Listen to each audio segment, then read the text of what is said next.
जय बड़ाम। जय बड़ाम। आज आम बालेश्वर वर्षा पाखे जाऊँ आउ रेनिकोट जेहेतु आम पाखे देख बर्तमान हूँ गुटे अच्छी तेणुक से भाई पाखु आम रेनिकोट आणबू आउ रेनिकोट आणिकी आम बालेश्वर जीवु।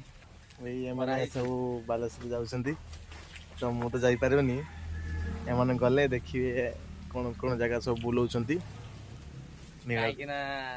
आम पाखे दुईटा रेनिकोट अच्छी आम तीन जन वर्षा पाखे तो मुझे जापरिनी देह फेह खराब हो कहीकि दी जन जाऊँगी से दी जन ही देखे तीन जन आम केमती भाई साक्रिफाई कर वीडियो माध्यम देखियो भाई वीडियो माध्यम देखिए वीडियो कॉल देखिए छोट क्लिप रे मु आसती किसी नहीं रविवार अच्छी प्रोग्राम से प्रोग्राम मत देखा पाइबे निहाती। बर्तमान आम नीलगिरी पहाड़ पाखे अच्छु देख से वर्षा पागर केमती माने वर्षा बिंदु गुड़ा ऊपर को उठी उठी जाऊँगी आम से छिड़ा से व्यू देखिए आमको से जो सुंदर तृप्ति आमको ये रास्ता कड़े आमको अटके दी छिड़ा कर ये मनोभरा माने दृश्य आमको अटके दी आम से छिड़ा बर्तमान बर्तमान तो से शेरगढ़ पाखे पहुंचु ये कौन शुणा पाइली टे शेरगढ़ रे भल मीठा मिले जी भी शेरगढ़ बालेश्वर आसता सब मीठा नहीं कि जाता एमे आमे एनएच उपरे जाउचो दी जण देखा जाऊ आमे जो स्थान को जाउचो से स्थान तो आमे लोकेशन जणा नाही आमे लोकेशन माध्यम रे से स्थान को आमे जेबु फकीर मोहन बड़ मेडिकल कॉलेज बालेश्वर रो ये देखंतु साग माने ये होची बालेश्वर रो बड़ मेडिकल कॉलेज ये होची नुआ आउरी बिल्डिंग मध्ये तयारी होची किसी दिन मध्य से बिल्डिंग कंप्लीट हो देखो आम तार पाख फटे जा विजिबल आम देखा केवड़ा सब कौन अच्छी यहाँ हूँ तार सामना गेट देखो सांग मैंने आम आसी पहुँच जाइए रेमुणार जगन्नाथ मंदिर रे इमामी मंदिर रे आम पहुँच जाइए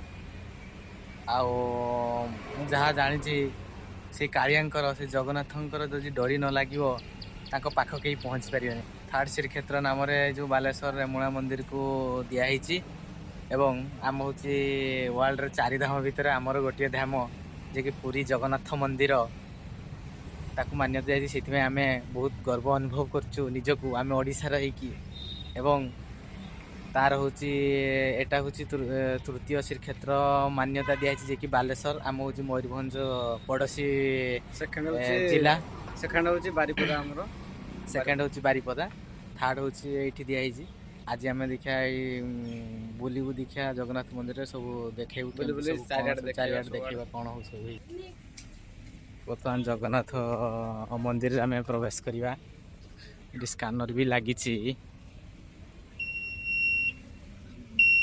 आते मंदिर रू फेरला बेले ये भोग दिखाई भोग खाइबा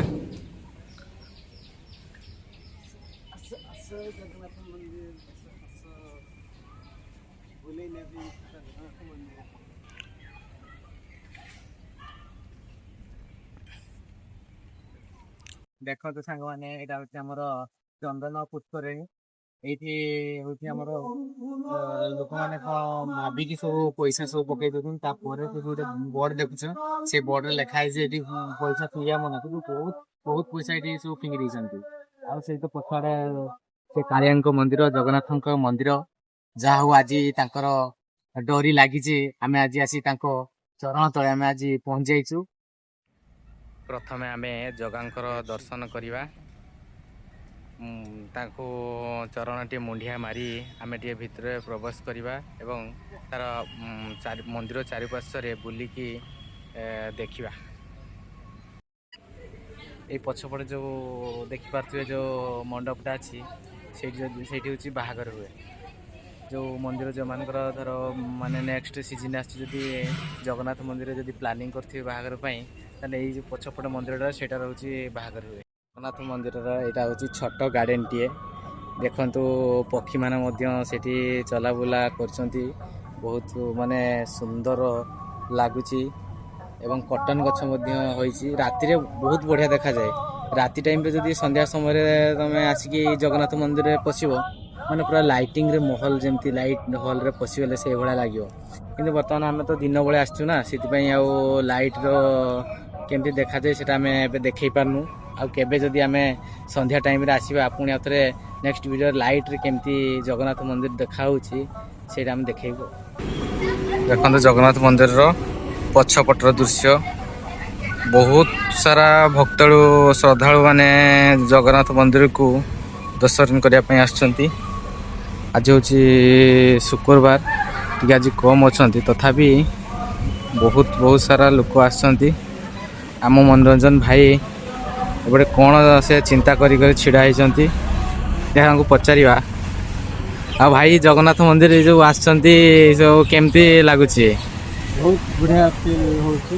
ପୁରା ମୌସୁମୀ ପାଗରେ ଆସିଲି ବୁଲିବା ପାଇଁ। ଆଉ ପୁରା ଭିଉ ପୁରା ଦେଖିଲା ବେଳକୁ ବହୁତ ସୁନ୍ଦର ଲାଗୁଛି। ପୁରା ଫୁଲ ବି ଖାଇଥିବ ଆଉ ବଢ଼ିଆ ଲାଗୁଛି। ଭାଇ ଟିକେ କହିବି କି ତମ ପଛପଟେ ଯୋଉ ଏତେ ଲମ୍ବା ହଲ୍ଟା ଅଛି ହଁ, ସେଟା କ'ଣ ହଲ୍ଟା ସେଟା? ସେଇଟା ହେଉଛି ଆମର ଆଶ୍ରୟସ୍ଥଳୀ। ଯେଉଁମାନେ ଦୂର ଆସୁଛନ୍ତି ତ ରେଷ୍ଟ ନେବା ପାଇଁ ସେଠି ବସିପାରିବେ। ଭିତରେ ବଢ଼ିଆ ରୁମ୍ ହେଇଛି। ଚାଲ ଯିବା ସେଠି। ଇଏ ହେଉଛି ପୁରା ଆଶ୍ରୟସ୍ଥଳୀ, ପୁରା ବଡ଼ ହଲ୍।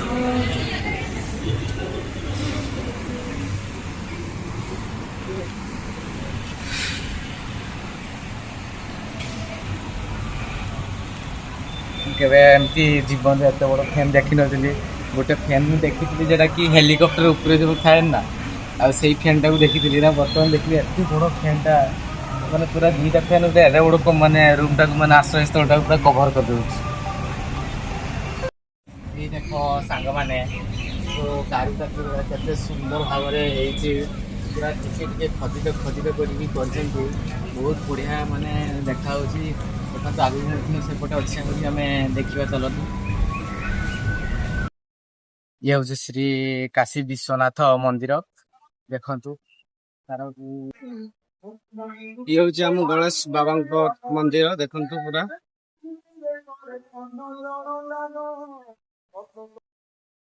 ଏ ହେଉଛି ମା ଗଜଲକ୍ଷ୍ମୀଙ୍କର ମନ୍ଦିର। ପୁରା ଗଜଲକ୍ଷ୍ମୀ ପୁରା କେମିତି ବେଶ ଧାରଣ କରିଛନ୍ତି, ବହୁତ ସୁନ୍ଦର ଦେଖାଯାଉଛି।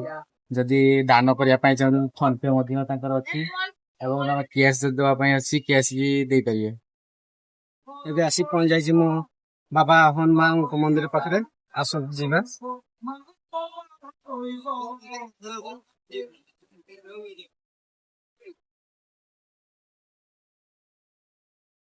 ଏଇ ଦେଖନ୍ତୁ ସାଙ୍ଗମାନେ ଜଗନ୍ନାଥଙ୍କ ପ୍ରସାଦ ପାଇଗଲୁ ଆମେ ପାଇଗଲୁ। ଆମ ଭାଗ୍ୟରେ ଥିଲେ ପ୍ରସାଦ ମିଳେ। ଆଜି ଆମର ଯେ ମାନେ ଭାଗ୍ୟ, ଆମେ ଆସି ଆଜି ପ୍ରସାଦ ଆମେ ପାଇଯାଇଛୁ ଜଗନ୍ନାଥଙ୍କର, ପ୍ରଭୁ ଜଗନ୍ନାଥଙ୍କର ମାନେ ଅବଢା ଭୋଗ ଦେଖି ଆମେ ଖାଇବା। ଆଉ ବର୍ତ୍ତମାନ ଆମର ହଉଛି ଜଗନ୍ନାଥ ମନ୍ଦିର ପରିଭ୍ରମଣ ବା ବୁଲାବୁଲି ଆମର ଏବେ ସବୁ ସରିଗଲା। ବର୍ତ୍ତମାନ ଆମେ ପଳେଇ ଯିବା। ତ ଏଇପରି ନୂଆ ନୂଆ ଭିଡିଓ ଦେଖିବା ପାଇଁ ଆମ ମାନଙ୍କୁ ଲାଇକ୍ ଆଉ ସେୟାର ଆଉ କମେଣ୍ଟ କରନ୍ତୁ। ବେଲ ଆଇକନକୁ ଦବାରୁ ଭୁଲିବେନି। ପୁଣି ଦେଖା ହବ ଆଗାମୀ ଭିଡିଓରେ। ଜୟ ଜଗନ୍ନାଥ, ଜୟ ବଡ଼ାମ। ଜୟ ବଡ଼ାମ।